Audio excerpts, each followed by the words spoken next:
Hello everyone, बात करते हैं स्टॉक मार्केट की। सबसे पहला स्टेप है स्टॉक मार्केट में अकाउंट ओपनिंग। जो भी यहाँ पर नया आता है सबसे पहले उसे अकाउंट ओपन करवाना होता है। अकाउंट ओपन होता है ब्रोकर्स के पास। अब स्टॉक मार्केट में दो तरह के ब्रोकर्स होते हैं। एक होता है डिस्काउंट ब्रोकर, एक होता है रेगुलर ब्रोकर। जो रेगुलर ब्रोकर होता है वो एक तरह से एडवाइजरी सर्विसेज भी आपको देते हैं।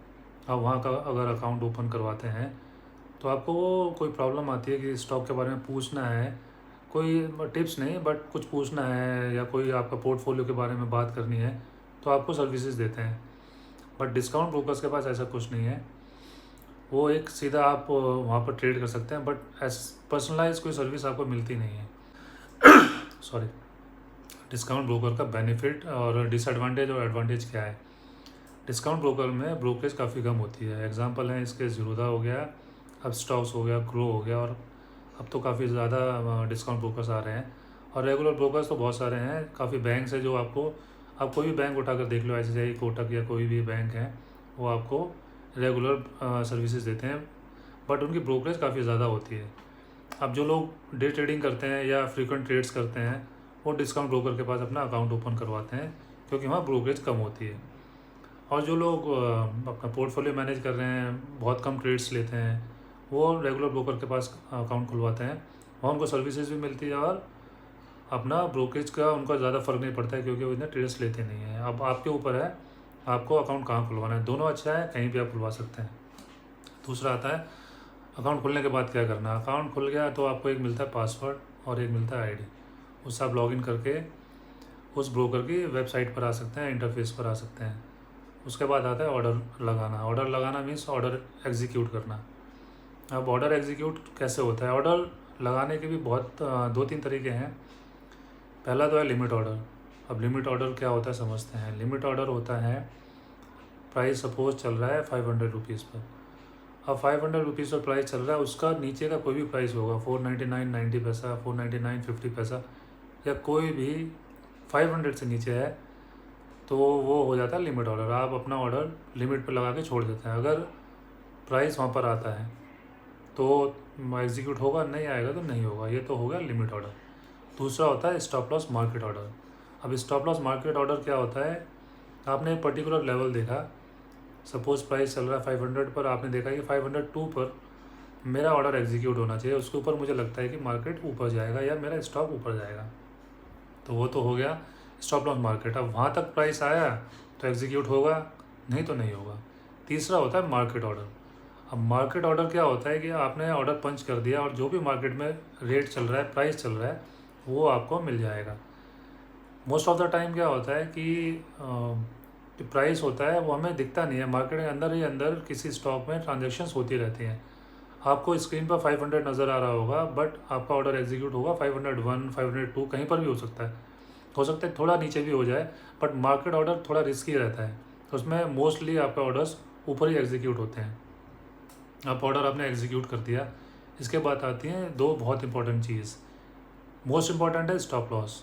अब स्टॉप लॉस क्या होता है? स्टॉप लॉस होता है कि आपका प्राइस 500 चल रहा है और आपने बोला कि अगर स्टॉक ऊपर गया तो ठीक है, अगर नीचे आता है तो एक पर्टिकुलर प्राइस पर मेरा ऑर्डर एग्जीक्यूट हो जाना चाहिए एग्जिट का, यानी कि मेरा स्टॉक से मेरी पोजीशन एग्जिट हो जानी चाहिए। सॉरी। अब आपने लिया 500 पर और आपने लगा दिया स्टॉप लॉस 497 जो नीचे है। अगर प्राइस 497 आया तो आपका ऑर्डर वहाँ से कट जाएगा, यानी कि आपका ट्रेड कंप्लीट हो जाएगा, आपका एग्जिट हो जाएगा वहाँ से। अब स्टॉप लॉस लगाने का फ़ायदा क्या है?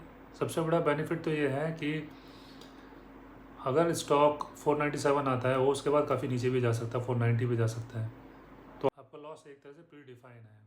आपने पहले ही लगा दिया कि भाई इतना पर स्टॉक मुझे 3 रुपीज़ से ज़्यादा का लॉस लेना नहीं है, वहाँ पर आएगा तो अपना ऑर्डर अपना एग्जीक्यूट हो जाएगा। दूसरा होता है टेक प्रॉफिट या बोलते हैं टारगेट। अब जहाँ आपने लिया है 500 पर, वहाँ से प्राइस ऊपर जाएगा तो एक कहीं ना कहीं आपको सेल भी करना है, एग्ज़िट भी करना है, तो वो पहले से ही आपको पता होना चाहिए कि मुझे कहाँ एग्ज़िट करना है। नहीं तो होगा क्या, आप देखते रहोगे स्क्रीन पर, एग्ज़िट ही नहीं कर पाओगे, आप कभी भी नहीं कर पाओगे, क्योंकि आप वो 500 जाएगा, 505 चला जाएगा, फिर 4 आ जाएगा, आप एग्ज़िट करने की सोचोगे, वो 506 चला जाएगा, फिर 8 चला जाएगा, आप सोचोगे रुक जाते हैं, वो फिर 506 आ जाएगा। तो एक अगर आप पहले से ही आपके माइंड में ये सेट है कि यहाँ पर मुझे एग्ज़िट करना है, तो आप अपना टारगेट लगा देते हैं। जनरली क्या होता है, जो प्रोफेशनल ट्रेडर्स हैं वो 2R रखते हैं। अब आर क्या होता है, आर मतलब होता है रिवार्ड, एक होता है रिस्क टू रिवॉर्ड। तो 2 हो गया रिवॉर्ड, यानी कि जितना मेरा स्टॉप लॉस है उससे डबल मेरा टारगेट होना चाहिए। एक आइडियल माना जाता है कि हमेशा 2R या 2R से ज़्यादा आपका प्रॉफिट होना चाहिए। यानी कि अगर मेरा किसी स्टॉक में 5 रुपये का लॉस हो रहा है तो मेरा प्रॉफिट 10 रुपये होना चाहिए, उससे कम मैं निकलूँगा नहीं। अब वहाँ तक प्राइस आया नहीं आया वो बात की बात है, बट आपने टारगेट लगा दिया। हो सकता है पूरे दिन स्टॉक घूमता रहे और आपके टारगेट तक ना आए, स्टॉप लॉस पर भी ना जाए और बीच में कहीं घूम के एग्ज़िट हो जाए, तो आपकी पोजीशन 325 पर कट जाएगी, आपका ऑर्डर एग्जीक्यूट हो जाएगा 325 पर, आप एग्ज़िट कर जाएंगे उस स्टॉक से।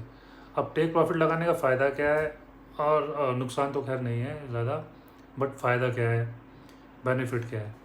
आप अगर टेक प्रॉफिट लगा देंगे तो एक तरह से ये मैकेनिकल काम हो जाता है आपका ना, आप उससे इतना ज़्यादा अटैचमेंट नहीं होगा आपका स्टॉक से, वो कहाँ जा रहा है कहाँ नहीं जा रहा है।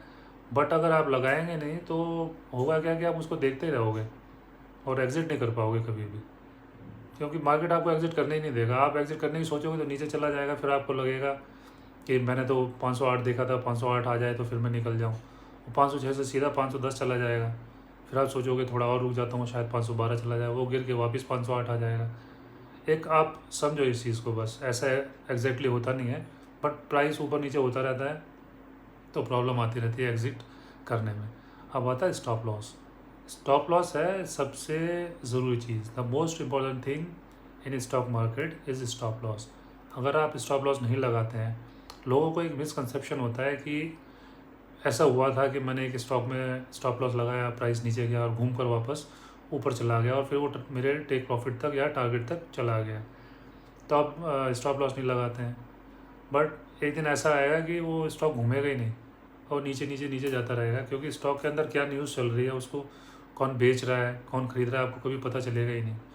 तो होगा क्या कि आप स्टॉप लॉस लगाएंगे नहीं और प्राइस नीचे चला जाएगा, या तो अपने पोजीशन आप कन्वर्ट कर लेंगे होल्डिंग में, या फिर आप उसे निकलेंगे नहीं, तो फिर ऑर्डर आपका एग्जीक्यूट 3:25 में वैसे ही हो जाएगा। तो बेटर होता है कि स्टॉप लॉस आप लगाएं, नहीं तो आपका किसी का अकाउंट भी खाली हो जाएगा। आप थोड़ा बात कर लेते हैं ट्रेडिंग की, कहीं ऐसा ना लगे कि कोई ट्रेडिंग की तो कोई बात ही नहीं हो रही। अब भाई डे ट्रेडिंग में क्या होता है, डे ट्रेडिंग होती है बहुत ज़्यादा रिस्की। अब आप जो नए हैं वो सोचते हैं, या उनको कोई आपको बताता है कि टेक्निकल सीख लो, ये सीख लो, या यहाँ से कोर्स ले लो, कोर्स कर लो आप, तो आप प्रॉफिटेबल हो जाओगे। अब पहली प्रॉब्लम तो यह है कि कोर्स लेने में या सीखने में कोई प्रॉब्लम नहीं है, बट एंटायरली आप प्रॉफिटेबल हो गए या नहीं हो गए वो कोर्स पर डिपेंड नहीं करता है। आप किसी से भी सीख लो कहीं जाकर, किसी भी यूट्यूबर से, या कोई ट्रेडर है या कोई आपने बुक पढ़ ली, वो पढ़ के आप टेक्निकल सीख सकते हो, लेकिन जो ह्यूमन नेचर है, जो ट्रेडिंग में द मोस्ट इम्पॉर्टेंट बोलते हैं इसे, और डे ट्रेडिंग में तो बहुत ही ज़्यादा इम्पॉर्टेंट है हमारा नेचर, उसके वजह से ट्रेडिंग में प्रॉब्लम आती है, टेक्निकल की वजह से नहीं आती है। अब एक बहुत कॉमन सेंस की बात है कि अगर टेक्निकल से ही सारा कुछ होना होता और टेक्निकल से ही सारा कुछ होता तो सब लोग टेक्निकल सीख के कमा लेते, कर लेते, डे ट्रेडिंग में सक्सेसफुल हो जाते हैं। बट ऐसा है नहीं। टेक्निकल्स आपकी हेल्प करते हैं डेफिनेटली, बट टेक्निकल्स पर टोटली आप डिपेंड हो जाएं कि भाई मुझे टेक्निकल्स आ गया या मुझे कोई इंडिकेटर आ गया तो अब मैं कर लूँगा सब कुछ, ऐसा होता नहीं है।